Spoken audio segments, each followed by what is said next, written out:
Bebe lama agada jame lama bawati biro lama desi adani လက်ကိုသာသာလေးထပ်တာနေလုံးကိုသာသာလေးပဲပြီးတော့ပါးစပ်ကိုလည်းပဲသာသာလေးပိတ်တာဘုရားမူကြတော်မူတဲ့မလုံးစီနေမောလည်းမပေါ်လုံးစီနေဒေကြလည်းမသောနေစီဝိတေတေမမတာပါတဲ့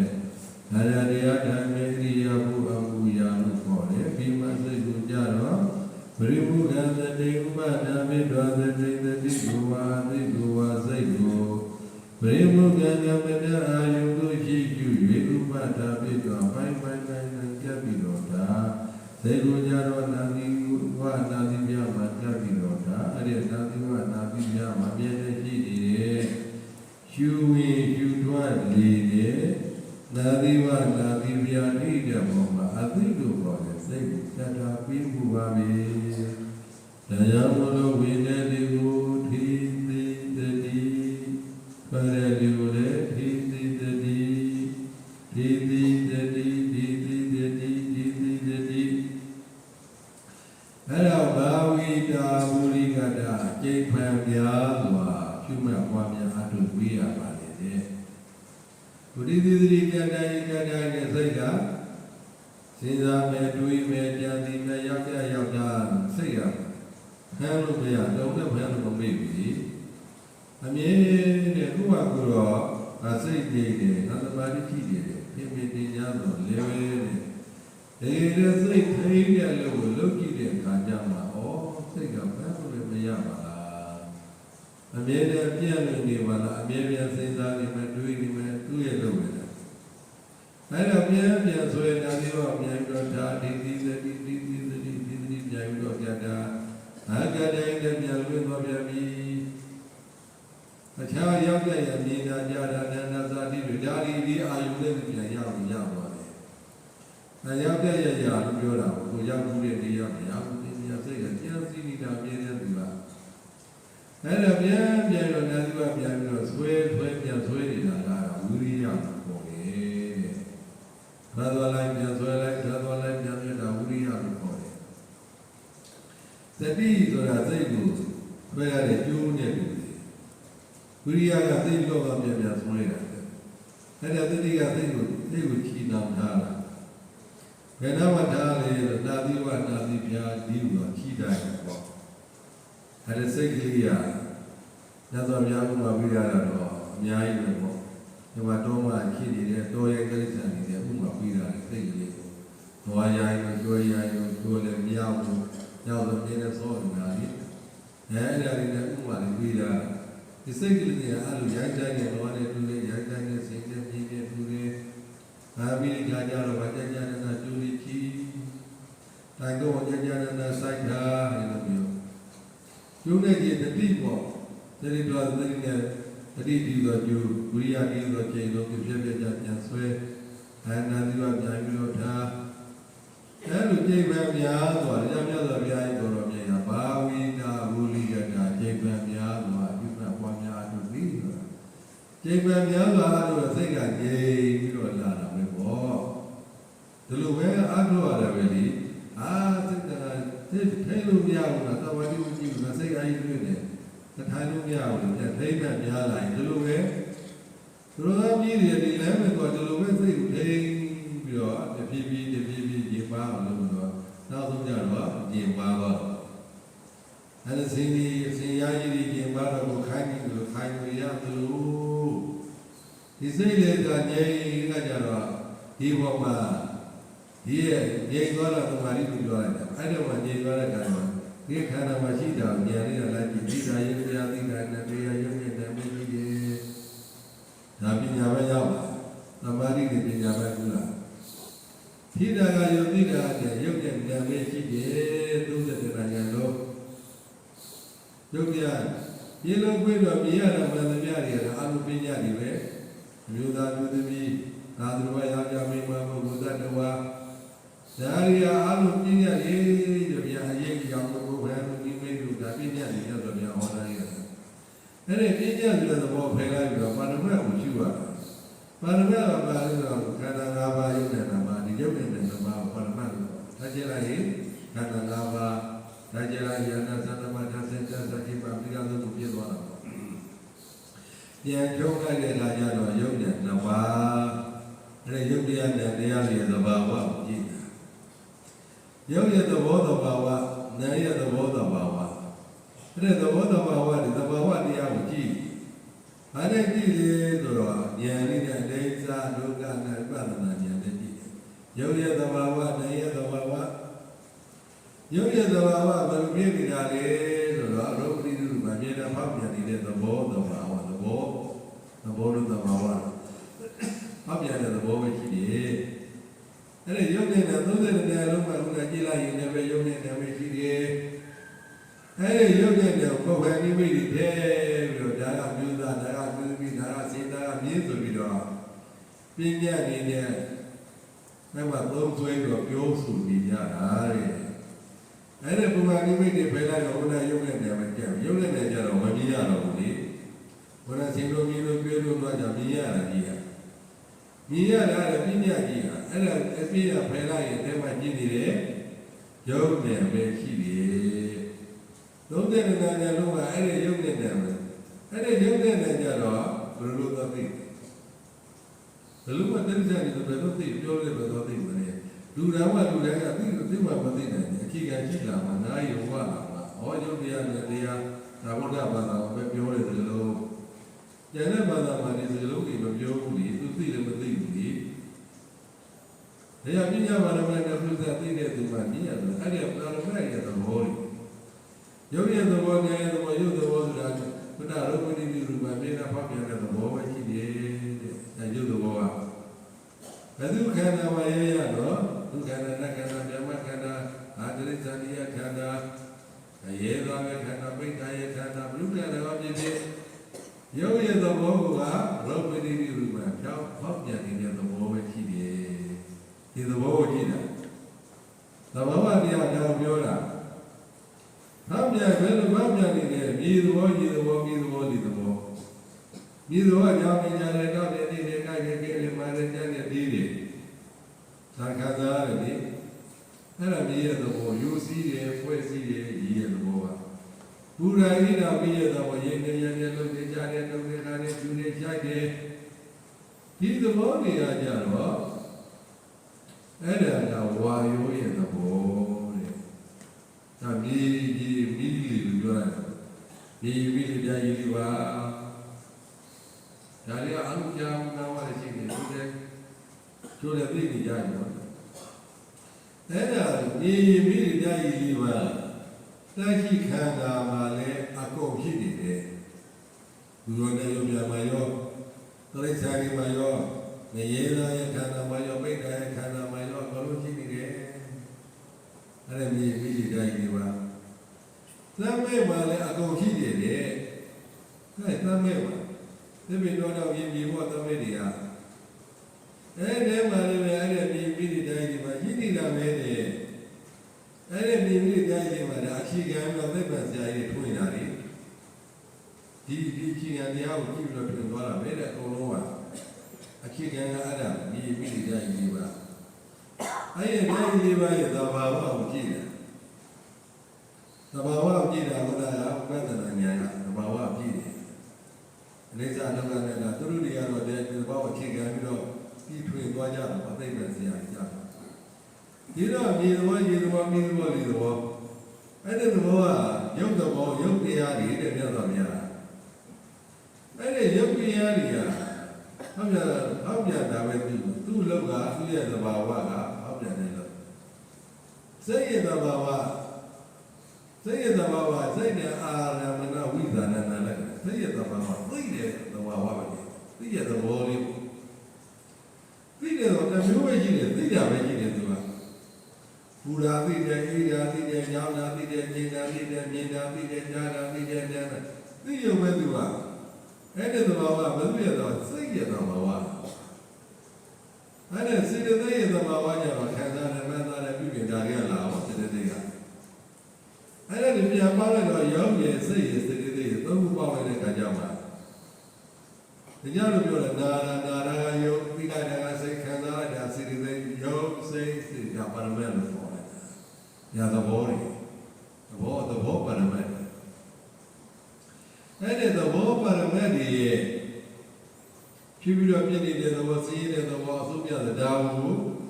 ပြောရအရှင်းထမ်းကြည့်လိုက်တာလေဘုရားသဘောပါရမဲ့ရဲ့ပေါ်ထပ်ပြီးတော့ဉာဏ်နဲ့တည်ပြီးတော့ကြည့်ဝိပဿနာကသဘောပါရမဲ့တွေမထားရဘူးသဘောပါရမဲ့တွေရဲ့အပေါ်မှာဉာဏ်နဲ့ထပ်ပြီးကြည့်လိုက်အဲ့ဒါသဘောပါရမဲ့တွေမှာရှိနေတဲ့သဘာဝတရားတွေဘာတွေရှိနေသလဲအဲ့ဒီသဘာဝတရားမှာရှိနေကအနိစ္စရဲ့သဘောဒုက္ခရဲ့သဘောအနတ္တဒီသဘောတွေပဲရှိတယ်အစစ်မြင်သွားပြီတော့လည်းကြတော့ဝိပဿနာဉာဏ်ကြတော့အဲ့ဒီသဘောတွေကိုဉာဏ်နဲ့မြင်အောင်ပြည့်ပြန်များလာတဲ့အခါကျအမှန်ကိုအမှန်မြင်သွားကြအမှန်ကိုအမှန်မြင်သွားဘယ်လိုမြင်သွားလဲမဲ့ဒီခန္ဓာမြတ်စွာဒုက္ခသစ္စာကိုဟောတာတော့ဒုက္ခသစ္စာမှသိသွားတာအမှန်အမှန်သိသွားတာအမှန်အမှန်မြင်သွားတာဒုက္ခသစ္စာမှသိသွားတဲ့ဒီယောဂီပုဂ္ဂိုလ်ဟာနောက်တဲ့ဒုက္ခသစ္စာဘယ်လိုမြင်တော့မလဲဒီကရေးနေတော့တတိမသိတော့တတိကခံရရဲနိုင်တော့ကုလောင်းတော့ပေါ့လူကြီးတွေကပဲခံရဲတယ်ဒီကရေးလလတွေမခံရဲဘူးလူကြီးတွေကဘာကြောင့်ပူပန်းသိနေတာကြီးอ่ะမသိတဲ့ကလေးတွေကြောင့်အာရပါရနဲ့ဆုံးကတာပေါ့ဒါကြောင့်ဒုက္ခသစ္စာမသိသွားတဲ့သူယောဂဝါစရယောဂီပုဂ္ဂိုလ်ဟာနောက်တဲ့ဒုက္ခသစ္စာရာအရေးပြမကြိုးစားတော့မရတော့ဘူးလားဗျာလို့သူ့ရဲ့အစင်းအားလို့တော့ရနိုင်သေးတယ်ပေါ့အစင်းအားလို့တော့သောတာပန်ခေါ်တဲ့ဘဝရနိုင်သေးတယ်ဒီသာသကံသူတို့တဲ့ဘဝသူကဒါရနိုင်တယ်အနာဂတ်ကြတော့သူကမြတ်ပြည်ရောက်တော့ပြန်မလာတော့သူကဉာဏ်နာကြတော့အကုန်လုံးထုတ်ကြည့်သွားထုတ်ကြည့်သွားတဲ့တော့အဲ့ဒီဘုရားသဘောဝတရားတွေမှာအကုန်ထုတ်ကြည့်သွားတယ်ဟာဉာဏ်နာကြတော့အနာရောသဘောဝတရားတွေရှိနေတယ်ရုပ်တည်းနဲ့ရှိနေတဲ့သဘောဝတရားဘောဓဘာမရှိတဲ့ဒါအနာမရှိတဲ့အဲ့ဒီသဘောတရားသိသွားတော့ဘလို့ကြည့်တော့ဘလို့ကြည့်နေမယ်သူကတိုင်းတာတကူလာတော့သူရနေသေးတယ်တိုင်းတာလို့သွားရင်တော့အကုန်လုံးကသဘောဝတရားလုံးမြောက်သွားတာအဲ့လိုသဘောတရားလုံးမြောက်တော့လောကုတ္တရာလို့ခေါ်တယ်လောကဥတ္တရာလောကမှာလုံးမြောက်သွားတာတော့မြတ်စွာဘုရားလောကီလောကုတခုဟောတာလောကမှာလုံးမြောက်သွားတယ်သူဝိပ္ပိကသဘောဝတရားလောကရဲ့သဘောဝတရားကိုနေကြအဲ့ဒီလောကသဘောဝတရားကိုဉာဏ်နဲ့မြင်အောင်ကြည့်ပြီးပြုပြီးတော့ပွားများနေတယ်အားထုတ်နေတယ်ဒါပဲတူတူပဲလေအဲ့ဒီသဘောဝတရားတွေမြင်သွားတဲ့ဒုယောဂဝါသနာဒုယောဂီပုဂ္ဂိုလ်ပါအဲ့ဒီသဘောဝတရားတွေလုံးမြောက်သွားပြီးတော့လောကုတ္တရာဘက်ကိုရောက်သွားတယ်တဲ့လောကတဲ့ကိုလုံးမြောက်လောကလုံးမြောက်သွားလောကလုံးမြောက်သွားတာဒီမှာဥဒုက္ခနာဒုက္ခပြီးတော့ဘာမှမရှိတဲ့သဘောဝတရားတွေအကုန်လုံးမြောက်သွားတော့အမှအေးချမ်းမှုလည်းအမှသွားရှိတယ်ဒီသဘာဝတရားတွေမှာအင်းတန်းမှုတော့မရှိဘူးလေ။ဘာကြောင့်လဲဒုက္ခသစ္စာကိုအဲ့ဒီဒုက္ခသစ္စာကိုဉာဏ်နဲ့မြင်အောင်ကြည့်ရတဲ့အလုပ်ပဲတဲ့ဝိပဿနာလို့ပြောနေကြတာခန္ဓာမှာရှိနေတဲ့သဘောဉာဏ်နဲ့မြင်အောင်ကြည့်ရတဲ့အလုပ်ပဲ။ဘုဒ္ဓဂါရဝိရာဘုရားယုတ်တဲ့ပြောလိုက်တော့ဉာဏ်အပြင်ယုတ်သဘောနဲ့သဘောတွေပဲ။အဲယုတ်သဘောဘာမှမတဲ့သဘောဉာဏ်သဘောကသိအဲ့ဒီဝတ္တသဘောတော့ဘာရိကပါလာတယ်စိတ်နဲ့စိတ်သိဆိုတော့လောဘစိတ်တွေဒေါသစိတ်တွေမောဟစိတ်တွေမနာလိုတဲ့အိဒါမိရိယစိတ်တွေသဘောတွေလေဒါတကုရှိနေတာကြီးอ่ะအဲ့ဒီသဘောဝတရားတွေလုံပြသွားမှာလောကုတ္တရာဘက်ရောက်လာတော့လောဘလည်းမရှိတော့ဘူးဒေါသလည်းမရှိမောဟလည်းမရှိတော့ဘူးအိဒါမိရိယလည်းမရှိတော့မန္တလူရာမကျွစိတ်တာလည်းမရှိတော့ဆက်ဆန်းကျဲတယ်နော်မြတ်စွာတရားတော်ကိုယ်ပဲရောက်သွားအဲ့ဒါရဟန္တာတွေဘုရားရဟန္တာတွေအစစ်တော့သွားပြီဘုရားလောကုတ္တရာအစစ်တော့သွားပြီရဟန္တာဘုရားဒီဘုရားရှင်ဘုရားနေတော့ပြောက်လာတယ်သောတာပန်ဘုရားတက်လာအဒုဝသစ္စာဘုရားသဘာဝတရားဘုရားသစ္စာသိသွားရင်အဲ့ဒါသဘာဝသိသွားတော့ဘုရားမိဂေရေပူတာကိုသိသွားတယ်ဘယ်လိုမှမကင်တော့ဘူးမကင်ပြီမဲ့သူကကိုယ်ကချိန်အားလျော့တာတိုင်းတာခုတော့သောတာပန်ဘုရားဆိုတာခေါင်းတော်ကြတယ်တိုင်းတာဘုရားခုတော့သူက ရနေအောင်ပါခန္ဓာကြီးလုံမြောက်တဲ့ခန္ဓာဘလုံးပုံတော့ဒီတော့ခုနပြောချင်တာပါလေဆိုတော့အဲ့ဒီသဘာဝတရားတွေမှာစိတ်ရသဘာဝစိတ်တွေရသဘာဝကြည့်လိုက်လောဘစိတ်တွေဒေါသစိတ်တွေမောဟစိတ်တွေအိဒါမိရိယစိတ်တွေဒါတွေကအကုန်လုံးလုံးနေတဲ့သကောက်ပါလာတာကို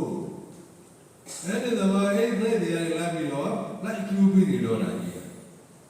တတ်တော်ရည်ပြန်ကြည့်လိုက်ရတာပဲသူကသဘုကတို့လောသနာနေသားတို့တို့ပြန်ဟောတယ်ဒီသဘုကတို့ကြည့်လိုက်ရင်သူ့ရင်ထဲမှာပြည့်တဲ့စိတ်သဘုက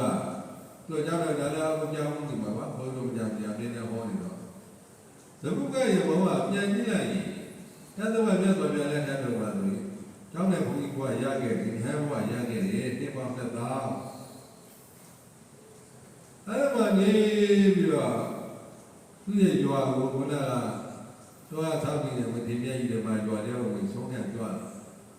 သူ့ရဲ့တကအရေးပေါ့တော့ပါတော့ပြောကြတော့ကြီးတွေပြောကြတော့မှတရွာမြို့မှာတရား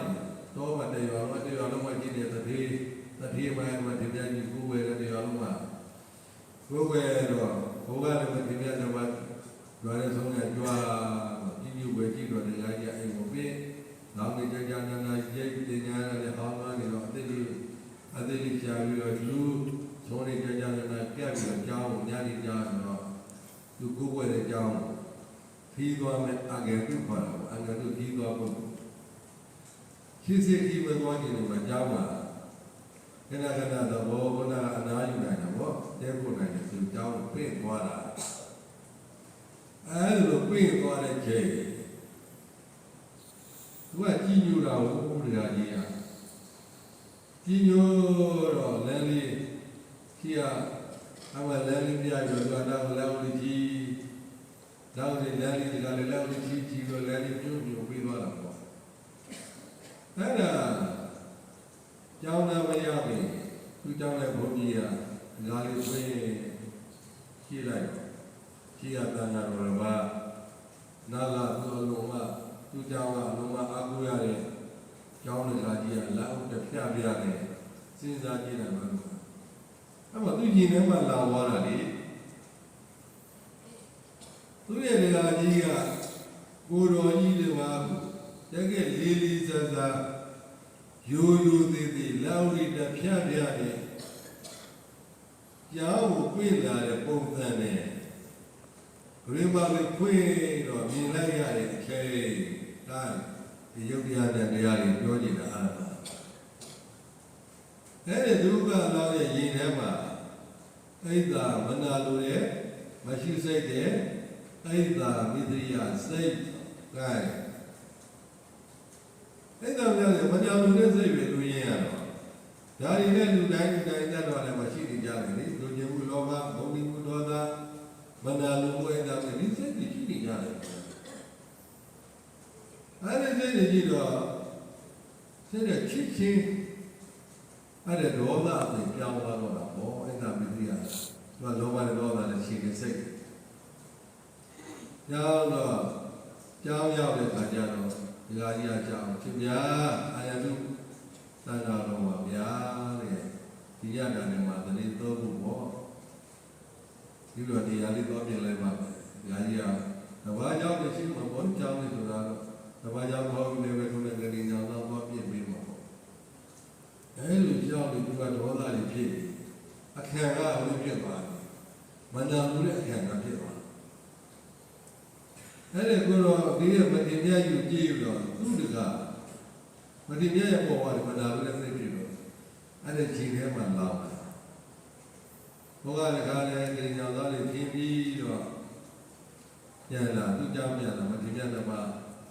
ဘုရားအဲ့ဒီတော့အချိန်မှထားလိုက်ပြီးတော့အပြန်လျှောက်အရှင်ဘုရားသူကြောင့်လည်းဘုန်းကြီးသူကြောင့်လည်းလက်မဲ့ကြရင်အာရုံစို့အရှင်ပြားလေးတဲ့ကွာဒီမှာအရာတိမတိပါအဲ့မှာသုံးစားကြွတော်မူပါဗျာဒီကအခမ်းကတော်တော်လောင်နေပြီလေသူကဒီကိုယ်တော်ကြီးကိုပြင်လာရကောင်းလားဒီကိုယ်တော်ကြီးကဥဒကအကြီးကဒါလောက်တစ်ဖျက်ပြနဲ့ဒါလောက်ကာရဝတရားယူသေးသေးလုံနေရမလား ရေထဲမှာကြည့်လိုက်အဲ့ဒါသူကရေထဲပန်းဆိုင်တော့ကြည့်လိုက်ဒါနဲ့ဒကာကြီးကကြောက်တော့ပြန်သွားတာပေါ့အဲ့တော့မခံစားနိုင်ကြည့်တော့မခံစားနိုင်ဘူးရေထဲမှာအဲ့ဒါနဲ့သူကဝေးတော့အဖြစ်ပြားရဲ့ဒီကြီးရဘယ်မှာသုံးဖို့တာတော့တဲ့ဘောကုနာလာဖို့တဲ့အေးကဒကာကြီးပဲဗျာသူဆုံးကြလိုက်ပါလေတဲ့ဒီမဲ့တဲ့အသိတွေနဲ့ပါလားဗျာဩတဲ့မှာဒီလိုဟာသင်ကြားရအောင်လာဆုံးပြနေတော့တဲ့ဒကာကြီးပဲဒီသင်ကြားသက်လေးသူပဲထူလိုက်ပါလေဗျာဒါရင်ထဲမှာကျင့်တဲ့ခဲမရဖြစ်တယ်ဒီမြတ်ကောင်းပါလေဘုမရိတ်ထားဖို့ပေါ်တယ်ကောင်းလည်းပြအောင်သင်ပါဗျာတဲ့ဒီတော့လည်းပါဓမ္မလည်းကောင်းသူရရှိတော့ကြည့်လို့မကောင်းတာလေဘုရားဒကာကြီးပဲအဲ့ဒါကောင်းလေးတော့ခေါ်ပြီးရေးပြလိုက်တော့ပါဗျာဒါလေးသူရင်ထဲမှာလောင်နေပဲဘုရားကြီးလည်းတော့ဒီအခင်းတော့ပဲအဲ့တော့ပါရင်ထဲမှာလောင်နေတဲ့ဒီအိဒါမင်းရမီးရပါဇက်ရထွက်လာ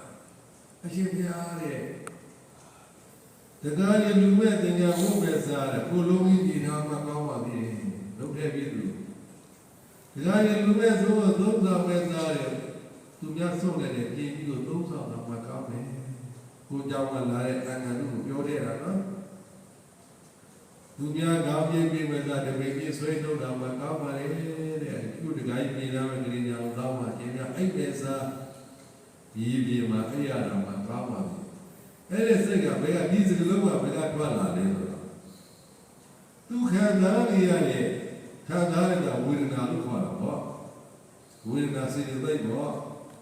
အဲ့ဒီဝေဒနာစေတသိက်တဲ့ဒုက္ခဝေဒနာဒုက္ခဝေဒနာတွေကရှိနေပြီသူကဒုက္ခဝေဒနာကုကျင်နဲ့မှခံစားနေရမနာလို့ရှိတဲ့အဲ့ဒီကနေပေါက်အဲ့ကနေပေါက်ထွက်လာတယ်အဲ့ကနေပေါက်ကွဲလာတဲ့ဒီစကလုံးတွေသူပြောလိုက်ရတဲ့ပုဂ္ဂိုလ်ကဘယ်သူပဲမသိဘူးသင်္ကန်းတော်ဘုရားတော်သူလူကူလိုပဲထင်တာပေါ့ဘုရားလောကီနဲ့လောကုတ္တရာလုံမြောက်ထားတဲ့မထေမသိဘူးလေဘယ်ညာတဲ့မထေကြီးလေညာတဲ့မထေဆိုတဲ့သင်္ကန်းမှာသူကဘယ်လိုလုပ်သိမလဲသူကြီးကိုကြီးရတယ်ကိုချင်းတော့မသိပါမသိရဘုရားတော်ညာတဲ့မထေပါမပြောပါဘူးသူအင်္ဂါတို့ဒီတိုင်းမှာအဲ့ဒီတော့ပြောလည်းမရဘူးကွာသူပြောအာဘယပြောပြီးတော့ခေါ်လိုက်တော့သူလည်းသူ့ရဲ့ကြောင်းလေးမှာတတိသိတော့မနှက်ကြတော့သုံးသားဘွားမပြဿနာတက်ရင်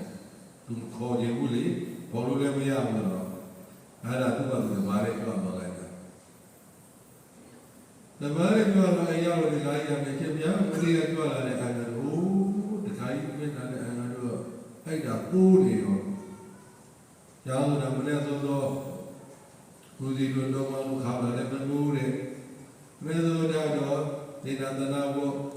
ဒါရီတော့မပြည့်ရပြီးဒီလဲရတရားဝိတဲ့ဒါလည်းမလုပ်တဲ့အဲ့ဒါတိုးနေရောတဲ့ဒီကကြီးပြင်လာတယ်ဘာဒီကကြီးကတော့ဘောပါအဲ့ဒါလေဘုသူအိမ်မှာဆုံးပြပြီးတော့သူစားကြတဲ့သမိတ်ကိုပဲကြကြတဲ့ကတဲ့ဒါရီနဲ့စီးတဲ့စားပြီးတဲ့မှာ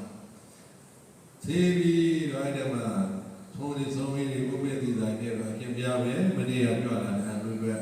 ဆောင်းပြပြီးတော့ဘုရားသူတွေကြည့်ပြီးတော့ပြီးလိုက်လမ်းတစ်ပတ်လောက်များဒီလိုအင်္ဂတုကုလို့ဒီလိုမျိုးတော့ဘုံပြီးနေရတယ်ဒီကြောင်းကနေတော့တဲ့ကောတော်စင်းမှာမဟုတ်ဘူးတဲ့လမ်းမှာပဲပုံထားခဲ့ကြောင်းရလို့မတည်းတော့စဉ်းစားတော့ညာတော့မျိုးကောင်းသားဘုရားပတ်သက်ပြီးတော့ဒုက္ခရောက်တော့မှပဲသူတော်ကောင်းကြီးတွေကဘုရားပတ်သက်သူများဒုက္ခမရောက်စေချင်ဘူးလေရောက်တဲ့တရားကြီးပြိလို့ကသူကလိုက်လာတာဘူးသူကသူခီးသွားနေတာမထင်ကြီးဟာရောက်တဲ့တရားကြီးပြတော့သူနဲ့ပတ်သက်မျိုးကောင်းသားသူနဲ့ပတ်သက်ပြီးတော့ဒုက္ခရောက်တော့မှပဲသူလည်းပဲဒုက္ခိကြွသွားလိုက်အကြောင်းရောက်လို့ရှိတော့ဘောအဲ့ဒီစိတ်ဒီတော့သူကညာဒီစိတ်တွေနဲ့ပြတ်ကြတယ်အဲ့ဒါမင်းတရားစိတ်ကိုတတ်တာယမနာလို့ဘူးကိုလာမင်းတရားကိုဟောက်တယ်ဒီများဟောက်တယ်ပြတော့မယ်ကိုယ့်ရဲ့တည်းဒီများတည်းဒီပြတော့မယ်ကိုတွေကဒီများတွေကပြတော့မယ်ကိုလူကဒီများလူဓာတ်ဘူးတွေပေါ့ခဲ့နိုင်ရင်အများကြီးကြည့်ကြီးပေါ့ အဲ့ဒါမနာလို့ကိုယ်တည်းကြီးပြောတဲ့ပြတော့မနာလို့လေဒါမျိုးတွေပဲပေါ့ကိုယ်မှယူနေကြမှတဲ့သူများကဆိုရင်မနာလို့လေဒါသူကအဲ့လိုမနာလို့တဲ့စိတ်ကအဲ့ဒါမျိုးပေါ့သူရင်ထဲမှာဒါဖြစ်သွားတာနောက်တော့သူပြရတဲ့ပုဂ္ဂိုလ်ကလည်းပဲတကယ်လောကလုံးရောက်နေတဲ့ရဟန္တာမထေရကြီး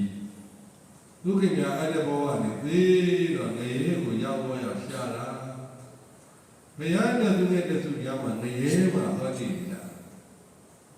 ဘုရားဘာမှပွင့်တော့အဲ့ဒီရာဇဂုမှာတတိယမှာသူကဖြစ်တာလို့ပါဒီမှာလူလာပြည့်တော့သူပြောတဲ့စကားလေးခေါ်အတိုင်းပါပဲအကျိုးလာပေးတာပေါ့ကွာအကြောင်းတရားတွေလည်းအကျိုးတရားတွေဒီစိတ်စဉ်တွေတော့ဒီတန်တရားကြီးကအဲ့ဒါကြီးဘာတရားမှမရဘူးအဲ့ဒါမရတော့ဒီဘက်မှာရောက်တော့သူပြောတဲ့အတိုင်းပါပဲတတိယမှာဆိုတော့ဒါကြတဲ့နာသူဘုဘယ်ကပဲအဲ့ဒါမအဲ့နိုင်ဘူးညီကြီးစေအဲ့တယ်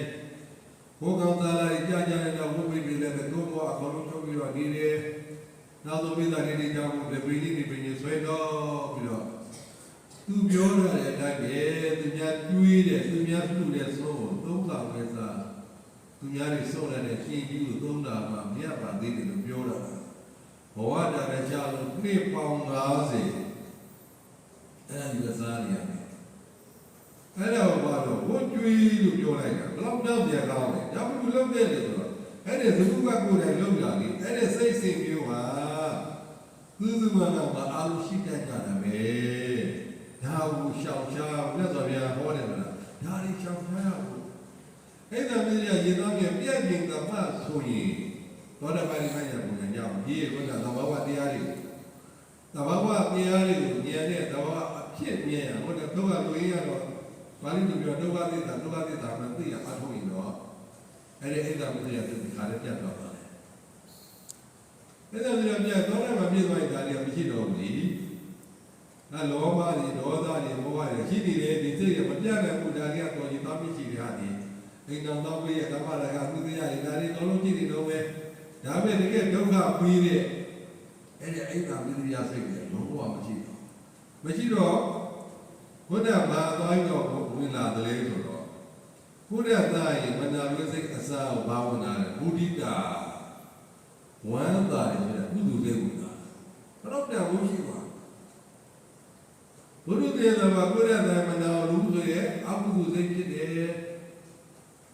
။အရိယာဖြစ်သွားတဲ့ပုဂ္ဂိုလ်များရကုရသာရပုဂ္ဂိုလ်တွေ့ရင်ဝမ်းမြောက်ဝမ်းသာဖြစ်တဲ့ဘုဒ္ဓတာစိတ်ဖြစ်တယ်။ဒီမှာပွားဝါပြစ္ဆုတ်ကမလားဘလို့ပြညာနာဝတိစိတ်ကြီးဟာသူသူငါရင်ထဲမှာလိုက်တော့တောက်ဖြစ်နေတာ။ဇဗုကကြီးနှစ်ပေါင်း50သူများစွန့်လာလိုက်တော့စားရရှာတယ်သူခင်ဗျာ။ဒါပေမဲ့သင်များပို့ထားတဲ့ကုသိုလ်အဟောမရှိတယ်ဒီအဲ့မှာပြကတ္တဝမြတ်စွာဘုရားကတော့အကြောင်းတော်ဝိပေါ်တယ်သင်များဝင်ရတဲ့ပရိသေသီလမိတ်ကကိုစောက်ခိန်းထားတဲ့ဒီကုသိုလ်တွေကရှိသေးတယ်။အကုသိုလ်ကအကုသိုလ်တဲ့အကျိုးပြီးသွားပြီ။ကုသိုလ်ကြတော့မြတ်စွာဘုရားလည်းပြည့်တယ်ပါ။ဘယ်ချိန်မှသူ့ရဲ့ဘုရားကျွေးကုန်တဲ့ချိန်ကျမှသွားပြီးတော့ထုတ်ရတာပဲ။သောသောထုတ်ပါဘယ်ကြမလဲ။သူလည်းလည်းအကုသိုလ်ဝိကျွေးမကုန်နိုင်သေးဘူးလေ။မကုန်သေးတော့မြတ်စွာဘုရားလည်းဘယ်လိုမှထုတ်လို့မရဘူး။သူအကုသိုလ်တရားကုန်သွားတဲ့ခါကျမှမြတ်စွာဘုရားဝါတရားဟောရတယ်။ဉာဏ်သူမျိုးကအိမ်သားရဲ့ဘေးမှာဒီတော့နေတာအိမ်သားမနေတာအိမ်သားဘေးမှာဘာသူကစားနေရတယ်အဲ့ဒါမှာလူတွေတိုင်းကဘာမှမစားဘူးသူကလေပဲစားတယ်လို့လိုက်တာလေလူတွေသူရဲ့စားနေအပါပြည့်ကြီးတာအဲ့လူတွေလေတော့လူတွေကလူများဆိုတာကသူများထင်ကြည့်တော့ထင်ကြည့်တော့ပဲလူတွေကထင်ကြည့်သွားလိုက်ကြတာဟုတ်တယ်လေဘာမှမစားလေပဲစားတဲ့ပုဂ္ဂိုလ်ကြီးလောကမှာရှိတယ်ဆိုတော့တို့ရဲ့ဉာဏ်ပညာဘာလို့လာဖို့စဉ်းစားကြည့်လိုက်လောကကိုထူးခြားတယ်ထူးခြားလူတွေကထူးတဲ့ပြင်ကြောင်းတာပဲဒါဘုကရဲ့အဲ့လိုပြောတာသူဘာမှမစားဘူးလေပဲစားတယ်ဆိုတော့လူတွေထင်ကြည့်လိုက်တာလာလိုက်ကြတာစားတယ်တိုင်းနေပြင်းနေမြို့တွေကနေလာလိုက်ကြလာဖို့ပဲလားဘာကြလေစားတဲ့ပုဂ္ဂိုလ်ကြီးလေစားတဲ့ပုဂ္ဂိုလ်ဒူးကြီးဆိုပြီးတော့ သူပြည့်တဲ့နေနေလို့တော့မဟုတ်မြတ်စွာဘုရားသွားတရားဟောတာတော့ဆုံးတော့ဉာဏ်နာပြည့်တဲ့ဆိုကြပါစို့သစ္စာလေးပါးကြသူမြတ်စွာဘုရားကသူကလုံးလိုက်သေးတယ်ဟောမှာသူကလီဥစားပြီးပြည့်တဲ့ကျင့်ကဘာပစ္စည်းကိုတခါထရလိုက်ထောက်လိုက်ထားပြီးတော့အတိတ်ကဝင်တဲ့ကျင့်ဘာကြောင့်လဲကဘာပစ္စည်းကသူ့ထောက်လိုက်ထောက်ပြပြီးတော့သူအတိတ်ကဝင်တဲ့ကဘာပစ္စည်းပြူသွားရင်တတ်တော်ရင်နေစာမရှိမှဆိုလို့တဲ့ကဘာပစ္စည်းကိုထောက်လိုက်ထောက်ရပြန်ကြဘူးမှတင်လာပြီးတော့အဲ့ဒီကြောင့်ကဘာပစ္စည်းမှာတခါကပြီးတော့မူးပေါ်မောပါးစားလေးထားပြီးတော့နေတာအဲ့ဒါဘယ်တော့မှတော့အိမ်သာမှသွားနေတော့ဒီသူစီသားတွေဒီကြာစနေမျိုးဈေးဆိုတော့ဒီသူစီသားတွေကအိမ်သာသွားတဲ့အခါကျသူ့အပြင်းနဲ့ပြင်နေရတာပေါ့ကိုလုံးပြီးဘာမှလည်းမရှိအဲ့ဒါသူညာသူ့ပေးတော့ဘာကြောင့်လို့ထောင်းထောင်းနေဒီကြီးကိုကြားပြီးတော့နေနေရတယ်လေအိုးတို့ပြရတယ်ဗာဒိဋ္ဌံဝင်နေတာထောင်းထောင်းနေကြားပြီးတော့ကျောင်းနဲ့ကျောင်းပြရပြီးတော့ဒိဋ္ဌံဝင်လိုက်ကဘာမီးရအကောင်လို့ပြုသွားရင်လူသားတွေတေးစရာမရှိမှဆိုလို့ဟာဒါလီကြောင်တွေပဲပေါ့။ဘာကြောင့်လို့ဘိုးမောလို့မသားထားပြီးနေတယ်တို့ဘာမှမစားဘူးလေလီပဲစားတယ်။ဟာဒါလီကိုယုံပြီပေါ့။လူသားတွေပေါ့လိမ်ဖို့လူပဲလူတယ်တဲ့လောကမှာကျုပ်ပြန်ကြည့်တယ်ပြောကြတယ်။အလေးခံမဲ့လူကအများကြီးပဲလိမ်ဖို့ပဲလူတယ်လိမ်ပါတော့တာပဲခုတို့ပြောကြကြားပြဒါတွေပဲပေါ့လိမ်ကြတာလေသူနဲ့သူအာကြည့်ပြီးတော့ဝိပြီးသူပြောနေကြတာပဲအဖုံးတယ်မလဲအမျိုးမျိုးလေးမဆန်တယ်အမျိုးမျိုးလေးလိမ်ကြတာလေအားကြောင့်ရုပ်ကြောအောင်လုပ်လိုက်တာသူပြောတာပေါ့သတ္တကြီးမှာဂိမ်းဆိုတာကလေးတွေပြောတာဒါကြရဲ့ဂိမ်းပြီးဆိုကိုယ်ကသာလေးမိရတယ်ဘယ်နဲ့နေနိုင်နိုင်ငံတော်ကလောဘတွေပြီးတော့ဖြတ်တဲ့ကားကြောင့်အကုန်လုံးကိုဒါလည်းလိမ်ကြီးတမျိုးပဲလေအခုမှသူလိမ်ကြီးမှပိုးတာဆင်းပြတယ်ဒီရလို့ဘောကလိမ်ကြီးတွေကဒီပညာနဲ့လိမ်တာပြီးတော့မဖြစ်ဘူးအခုမသိလိုက်မလို့အကောင်းဆုံးပဲအဲ့ဒါတွေကတိုင်းလို့ပါကုန်တာမှများတယ်အဲ့ဒီရပြည့်တဲ့ဘုရားကြီးလိမ်ကြီးဘိုးဘောမောပြီးတော့ငါလီပဲစားတယ်ဘာမှမသားဘူးဒါဒီကြုံနေပဲပေါ့အဲ့ဒါမြတ်စွာဘုရားသွားတရားတော်ဟောတရားတော်ဟောသည်ဘာလို့လဲမြတ်စွာဘုရားသုံးမိနစ်ဒီမှာနေတော့ညဥ်ရကြတော့ဓမ္မီလေးပါလာပြီးတော့ပူတာလေးတာရကြတော့ဓမ္မီလာပူတာလေးဘုရားကြတော့ပြန်ဝိုင်းလာပူ6ချောင်းကြီးဘောဓမကြောင်းတာဘောဓမဆိုဘုံကြီးတွေကြောင်းတာဟုတ်ရဲ့သူကြည့်တော့မြင်ရတာဒီမှာကိုရောင်ဘောနဲ့လာတော့အဲ့မဲ့ကြတော့ခါဥရောက်ပါရတဲ့မြတ်စွာဘုရားကတော့အာဒီဘောဓမညောင်းညာဒါလည်းပုဂ္ဂိုလ်၄ယောက်ကိုရောင်ဘုရားကြီးနဲ့ဘယ်သူကြီးတော့ပဲဟိုးတော့ကမှကြောင်းသားစိတ်မကြည့်တဲ့ငါမကြီးလေးပါမလောကပါဠိနဲ့မင်းကြီးတွေသံဃာပြန်သံဃာပြန်ပဲတော့ကိုရင်စိတ်နဲ့ကြီးတဲ့ကြာမင်းကြီးပါငါ့သာသနာမှာမြတ်စွာဘုရားပြောပြ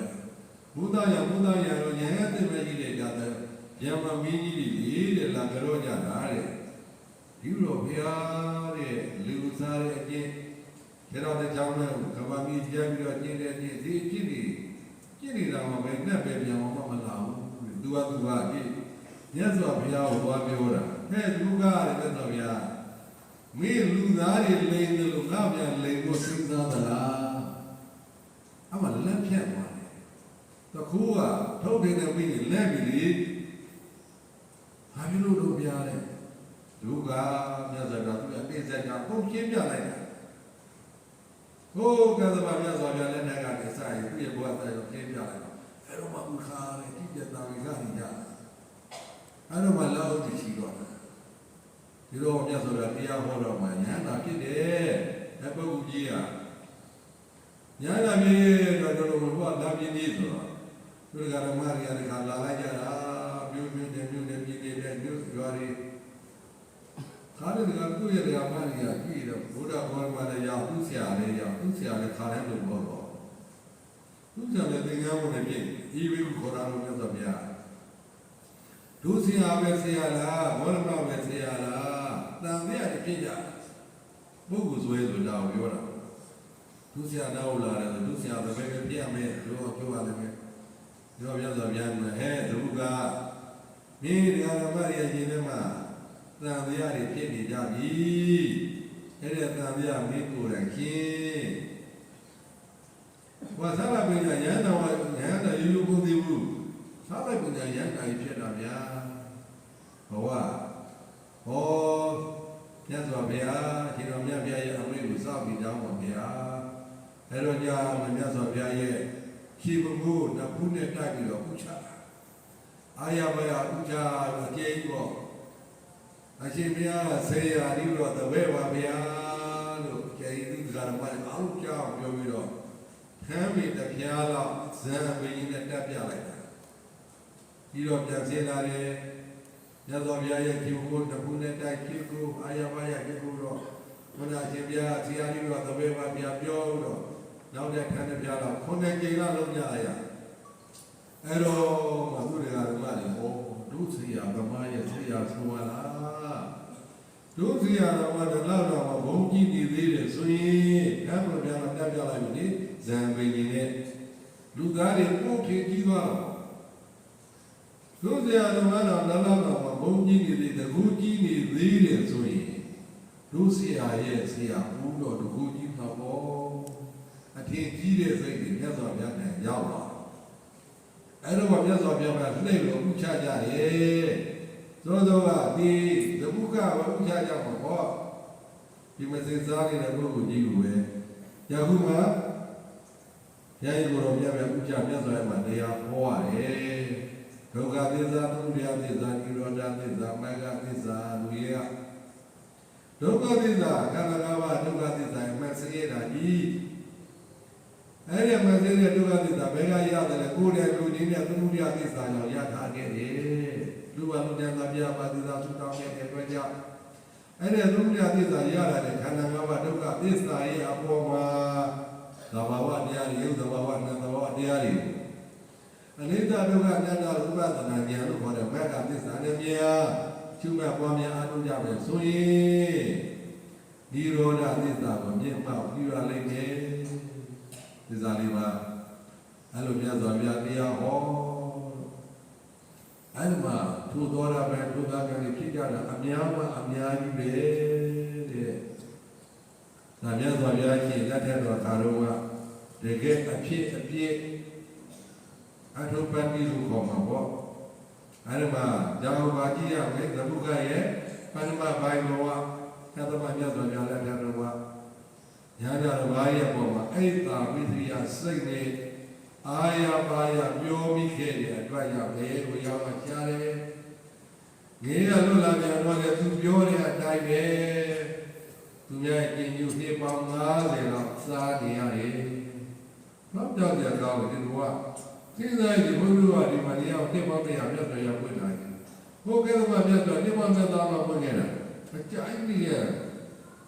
အဲ့ဒီကြိုက်နေတဲ့ဘဝအိမ်ကပါဘုဘာမှမကြတဲ့ဒီဘဝလေးနှစ်ပေါင်း30လောက်သူယောဂတွေရလာပြီဒီက90နေအာစီကျူတို့သွေးတို့တောက်ကဲတို့နှလုံးတို့ဒီခန္ဓာကြီးဟာသူ့တဘာဝတွေဒါတွေကသူ့တဘာဝတရားတွေဖြစ်လာတော့မှပဲဒီတဘာဝအဲ့ဒီသဘာဝတွေဖြစ်နောက်ကျတော့ဘာကြီးပါအဲ့မှာလုံးပတ်လက်လဲပဲနောက်ကျတော့ပညာမှုခံရမယ်ဒါရီတဘောလည်းဘုရားဘောလို့တကဘာလို့တကဘာဘုလို့ခံလာခဲ့ရတာဒီလိုသာသနာနဲ့တွေ့ရတဲ့ဘဝမှာဒီဘဝတော့တို့ဒီဘဝမှာတော့ရအောင်တော့ကြိုးစားမယ်ဟဲ့လေဆုံးဖြတ်ကြချလိုက်ဒါဘဝသာတဲ့သာမကြည့်နေတော့ဘဝတွေဒုက္ခရောက်ခဲ့တဲ့ဘဝတွေနေမှမနေပဲယခုတော့သာသနာပြောဒီဘဝတွေဒီဒုက္ခတွေညတ်တော်ကြဟောတော့သိခွင့်ရတော့ဒီတဘောသာတဏ္ဍစာတော့မကြည့်တော့ဘူးရောက်အောင်တော့ကြိုးစားမှာခဲ့ဆိုတဲ့ဘောဓကခန္ဓာဓိပတိဝိရိယဓိပတိစိတ်ဓာတ်မသာဓိပတိဒီဓိပတိတရားတွေနဲ့လက်ကထားပြီးကြိုးစားကြရင်ဒီဘဝဗျာပေကံကလွတ်ပြောက်သွားရင်အိတ်တာမပြစိတ်ဒီသားမင်းကပြတ်ပြီပေါ့အဲ့တော့ကျမှဘဝချမ်းသာလိမ့်မယ်အဲ့တော့ကြာအပေတွေကလည်းပြေးပြီးတော့တန်ပြန်ပြတ်ဖို့လည်းလက်မှတ်အောင်ရပြီအဲ့ဒါကိုကြိုးစားမှကိုရမှာဘုရားသားတွေသူတွေကြိုးစားလို့မရသားတွေလည်းပြီးမှအမိကကြိုးစားလို့မရသားသမီးလူတွေသားသမီးပြည့်အမေလူကြီးဖေလူကြီးအမေဖေပြည့်ကိုကျင့်မှကိုရတာမြတ်စွာဘုရားတရားတော်ကဒီဉာဏ်အလုပ်ကြီးပြည့်သေးသားကြီးဒီရုပ်ဉာဏ်ပါရမတ်ဘုရားသတိကနိစ္စတို့ဟာတဲ့တဲ့ကျိုးမသားသမီးတွေကိုတော့လို့ချုပ်ပြီးရမလဲ ကိုယ်တိုင်ကျူမှရပါပေါ့ဒါကြောင့်လို့ဒီနေ့သမီးကာသူတွေကလို့ခေါ်တယ်ပေသာပြန်လို့ပြောင်းမှုရတဲ့နာတိဝစိတ်စားပြီးတော့ဝိနည်းလေးကိုဒီတိတိတိကြွရတဲ့လေးကိုဒီတိတိကျူမှပွားများအားထုတ်ပြီးပါအားထုတ်ရအားထုတ်နဲ့၄ပါးသောအဖောက်ပြန်လာလို့ညာမင်းညာရဲ့တော့ဒီနေ့ဒီကကြိမ်ကြိမ်ပြမှုတဲ့ဤရဆိုတဲ့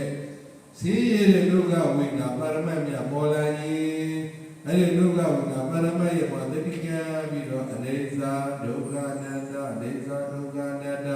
မမြဲတဲ့သဘောစည်းရတဲ့သဘောအသုံးရတဲ့သဘောမမြဲခြင်းစည်းခြင်းသူသဘောဆိုပြီးတော့ကျင့်မှန်များစွာကျင့်မှန်ပွားများအထုပြီးပါဒုနာတဲ့နာတဲ့ကြောင်းတဲ့ကောင်းကတဲ့ဒုလက်ကြီးကောင်းလာက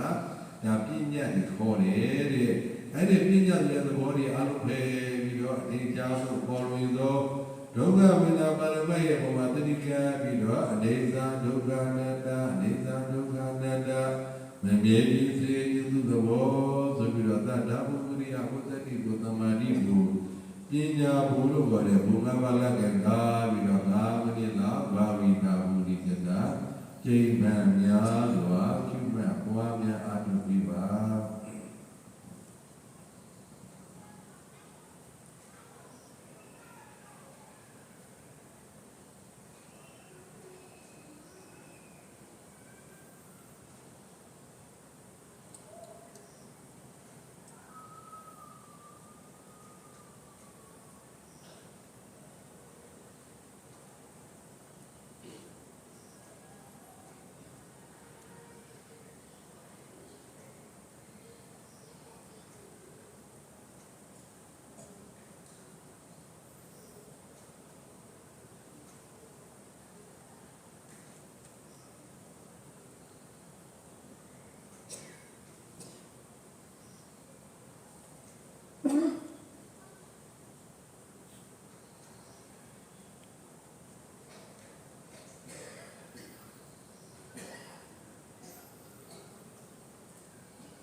ယောဂီဘာပုဂ္ဂိုလ်ဘာကြောလာတဲ့ပြိတ္တအပဝေယဝိသဘာမှုမနတ်ဇွမ်းလေးဇွမ်းဖြင့်လူလန်းကြတယ်မနတ်တန်းလေးကကျူပွဲမြတ်တဲ့လူလန်းကြယခုဒီမှာလည်းပဲဘုဒ္ဓဓမ္မမြတ်တာတွေကိုအများကြီးဝေးပြီးတဲ့နောက်အဲဒါသောကြောင့်ကြွားပြီးတော့အဲဒါဘောဇဉ်တွေသုံးဆောင်တော့လူကံပြီးပါဒီဟာအခက်အခဲကြီးလေခဏလေးစပြီးတော့ဒါသုံးဆောင်ပြီးဖို့တော်သေးလို့ပဲဆိုတော့မြေကပုဂ္ဂိုလ်ချင်းပြန်ပြန်လုပ်တာလေအဲကြောင့်လို့ယနေ့ဒီကံဒီဟာအခက်အခဲကြီးနေတဲ့သိခံပြီးတော့အဲဒါသောဆောင်ပြီးတော့သုံးဆောင်ပြီးဖို့ဒီနေ့နာဒီဝသိစ္စာပြီးတော့ဝိနည်းတွေကိုပြည်ပြီးတည်းကျွတ်လို့ပြည်ပြီးတည်းကျူမှပွားများအားထုတ်ပြီးခြင်းဒီတော့ပြုရင်းတဲ့ခန္ဓာမှာပေါ်လာတဲ့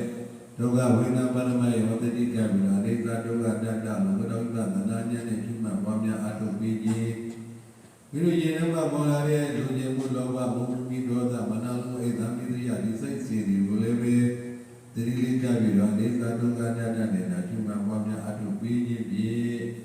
ဒီကာယနာမကတကြောင်းဤသောလမ်းဆိုတာဒီလမ်းပဲနိဗ္ဗာန်သွားဖို့လောကီကနေလောကုတ္တရာပုဂ္ဂိုလ်သဘာဝတရားနေပြီးတော့အသဘာဝအဝတ္တဘုံလို့သုံးလိုက်တယ်ပြီးတယ်မှာဘုရားရဲ့ဒီနိဗ္ဗာန်ကိုကြားတော့ဘာမှမရှိဘူးအဝတ္တဘာမှမရှိတာဘာမှမရှိတယ်ဆိုတာလောဘဒေါသမောဟတွေမရှိတာပြောတာဒါတိဒုက္ခတော့ရှိတယ်ညသဘာဝလောကသဘာဝတရားလောကမှာဖြစ်ဖြစ်နေတဲ့သဘာဝတရားတွေဉာဏ်နဲ့မြင်အောင်ကြည့်ရတယ်အလုပ်ပဲယုံနိုင်ရသဘာဝတရားတွေဉာဏ်နဲ့ပြည့်ပြည့်များလာရင်သဘာဝတရားကိုသဘာဝတရားမှသိသွားတယ်ဒီတရားကြီးဒုက္ခသစ္စာဒုက္ခသစ္စာမှသိသွားတာဉာဏ်သုံးတရားသစ္စာပယ်ပြီးတော့နိရောဓသစ္စာကိုမြင်ပေါက်ပြုပြီးတကယ်လည်းပြုသားရင်တော့ရမယ်အမှန်ပဲတဲ့မကျူးသားဘူးတော့သာတရားအရှိကြီးဆိုတော့သံဃာကြီးကြီးဟာခုနလာခဲ့ရတယ်လည်းသံဃာအရှိကြီး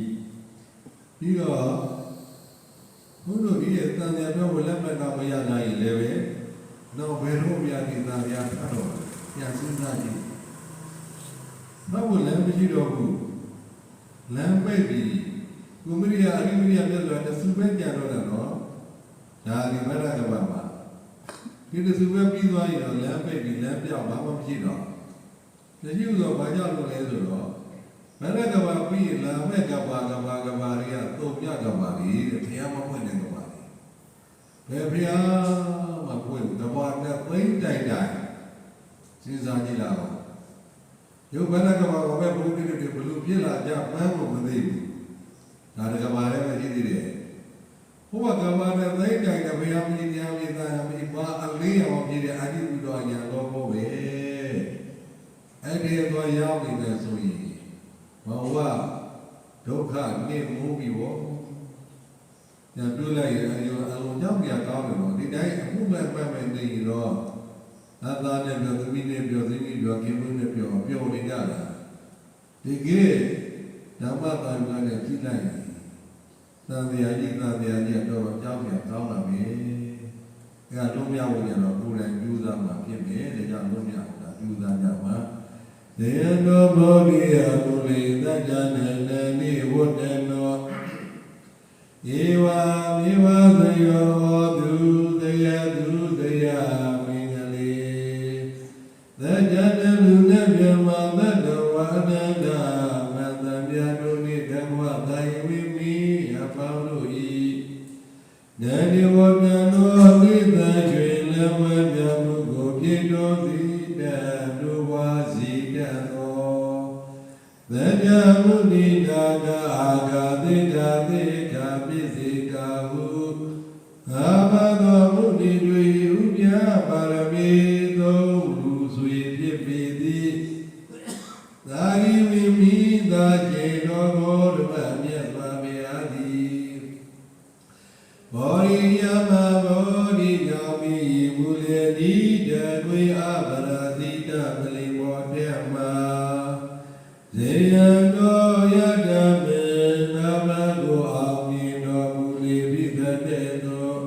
ဝရိဝမတ္တမေကန္တမေပိစုမေပိသေကာရမေကိလေသာမေဝုဒ္ဓတောမေနမကို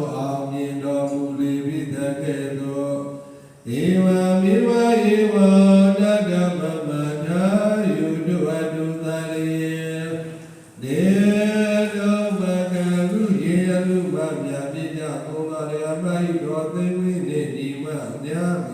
ညီမများမမမတသုရုနေတယ်ကွာ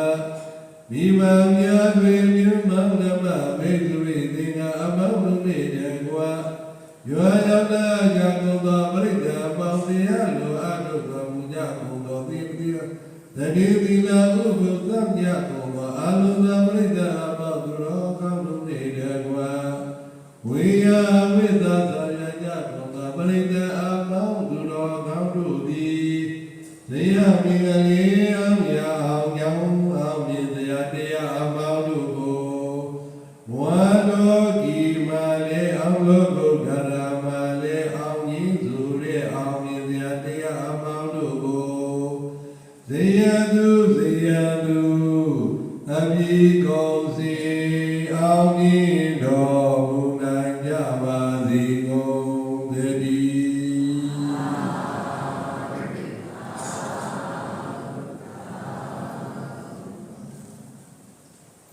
ရေရမန်ဒီဇာတိရဲ့မေတ္တာဘုရားအားလုံးစကြိုင်ညာမေတ္တာဖူးစာကြရအောင်ရေရမန်ဒီညာဘဂဝါဝိနိယာတိ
တ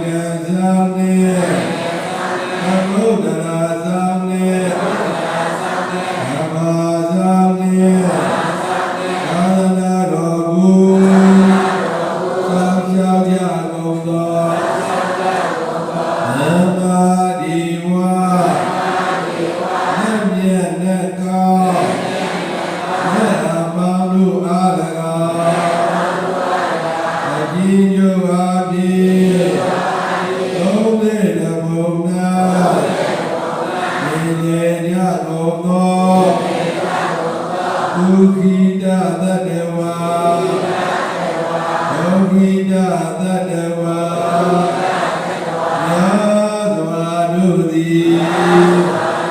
ကုသိုလ်ပြုလို့သံဃာတော်တို့နှင့်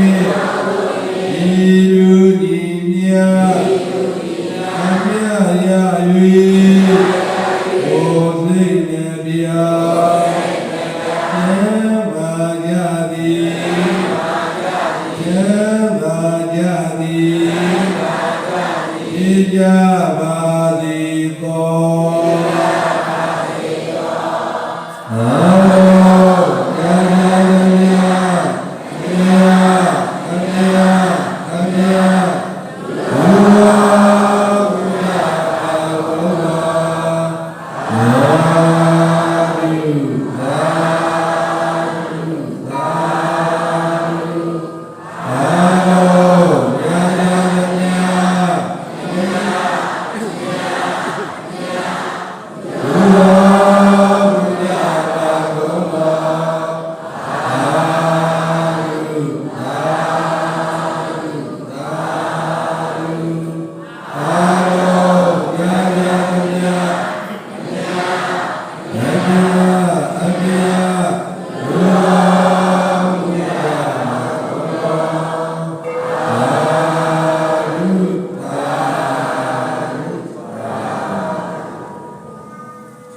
ဘု